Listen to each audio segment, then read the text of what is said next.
I'm making another video. Imagine that! This time, I'm building an engine. There's the crank. There's the engine. This engine right here, originally spun number 1, it was either 1 or 4 rod bearing. However, that crank and those rods are gone. They are long gone. I got this shit like a year ago. That crank right there is out of another bad Theta engine. However, that one is a 2.4 liter Theta 2 out of a Santa Fe. So, 2.4 liter, 2 liter. That crank is just a stroked version of the 2 liter crank. And the rods themselves are just a little bit shorter. The 2.4 liter has a slightly larger piston, but I just use the 2 liter pistons, and voila, I have a 2.3 liter. So, my little Junkyard 2.3 stroker build with, well, I've got $500 into the engine stuff, and there's like another $300 between bearings, gaskets, and whatnot. Yeah, 2.3 stroker Junkyard build. Okay, figured I'd throw a quick clip in here since I'm plastic gauging everything with my new bearings that I probably not the best bearings out there, but whatever. I don't give a shit. That's how this is gonna go. So, if anyone's not aware of how plastic gauging works, it's basically a thin wax string.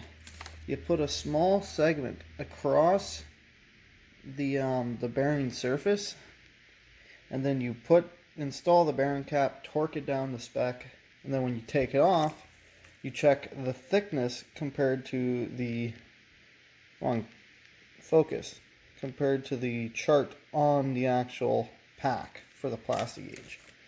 I'm doing that just to make sure everything's kosher clearance wise for my engine before I do final assembly.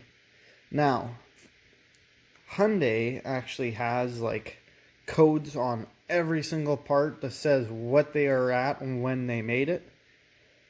That I'm dealing with used parts and parts that didn't necessarily go together, so I'm not going to follow that. I'm just going to plastic gauge it all because it's just simpler. Okay, I just wanted to quickly show. I got a 2 liter stock rod and piston and my 2.3 stroker rod and piston. This is a factory 2 liter piston, whereas the rod is a 2.4 liter rod versus a 2 liter rod. Now, if you see, if I can line these up, I don't know if you can tell, but this rod is shorter. Not much, but it's shorter.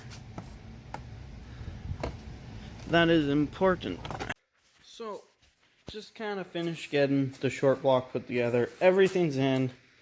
Everything's torqued. Everything lines up.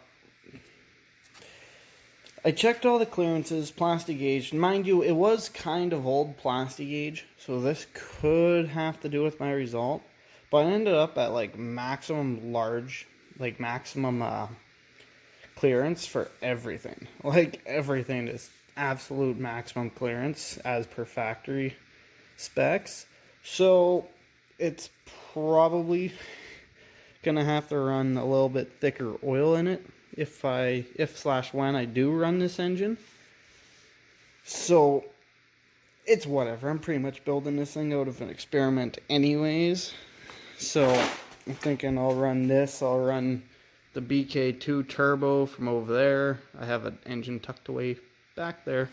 So maybe I'll run that turbo on this thing and get like a greasy tune or something. Who knows? But yeah. Note this wheel is the crank sensor, or for the crank sensor on the front wheel drive engines. The Gen engines don't have this wheel. It actually has a spot to screw it on, but it doesn't have it.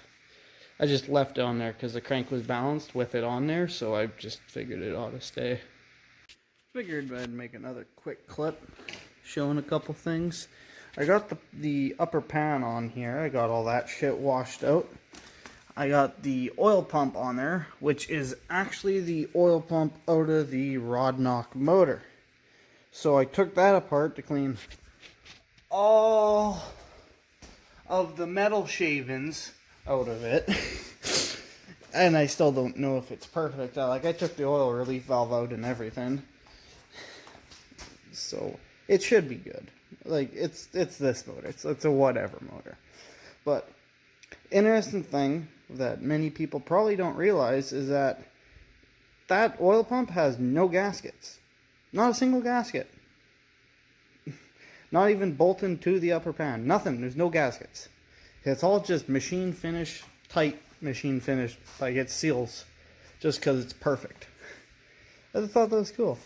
The pistons, and this is stroker bottom end. The pistons, I don't know, you can tell, stick actually up from the deck like a tiny bit. However, it's probably just the amount of like the head gasket, so it's probably going to be fine. I don't know. Sending it. It's going together anyways. In case you were wondering, the cylinder walls are kind of hashed. Well, they're supposed to be cross-hatched, but they're kind of ass. They're kind of shit. They're scored as fuck. So, sloppy build, whatever. It's fuck it. It's a fucking build, right? It doesn't matter. That's the beauty. It doesn't fucking matter. If I go through the effort of putting this in a car and it blows up in like 5 minutes, who the fuck cares? That's pretty much how I feel about it. So, yeah, that's how this engine is. That's this engine's life. Okay. As you can see, I've made a little bit of progress on the stroker, the Junkyard stroker.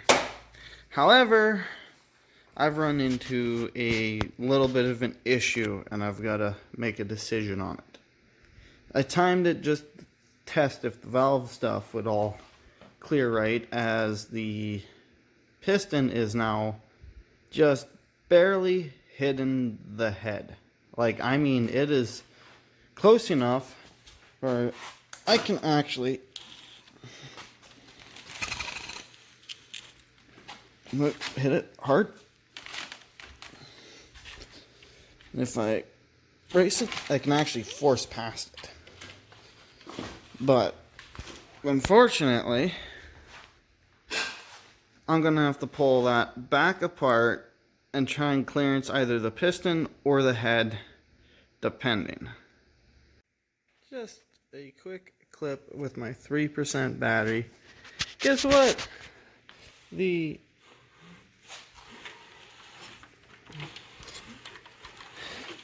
pistons don't hit the cylinder head anymore. Woohoo! And the head is torqued down. So I may have did an weensy tiny bit of clearancing on the head. Don't get mad, it's a junk motor. The head is not very good. As you could see, there is considerable scoring pretty much throughout all of the journals. Well, actually, that one's not bad, but there's a few. Either way, that has a bearing in it, so which looks like that.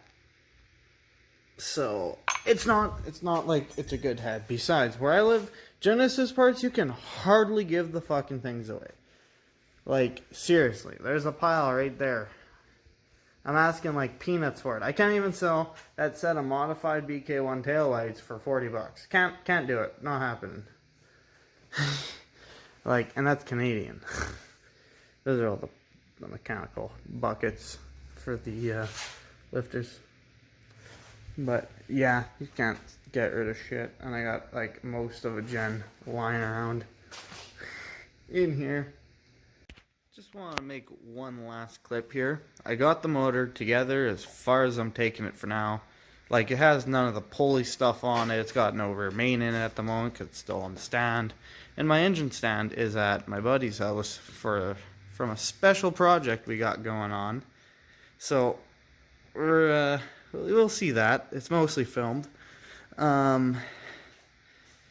Just wrapping up what this is. I'm not sure if/when we'll see this again, when I'll come back to it. But it's put together for now. I've got another engine I gotta build, but I probably won't make a video on that. Otherwise, I just make a last couple clips for that other video, then I can edit that, and then I got another little project started here, because I'm putting a BK2 dash in the BK1 car, so we're gonna see how that turns out.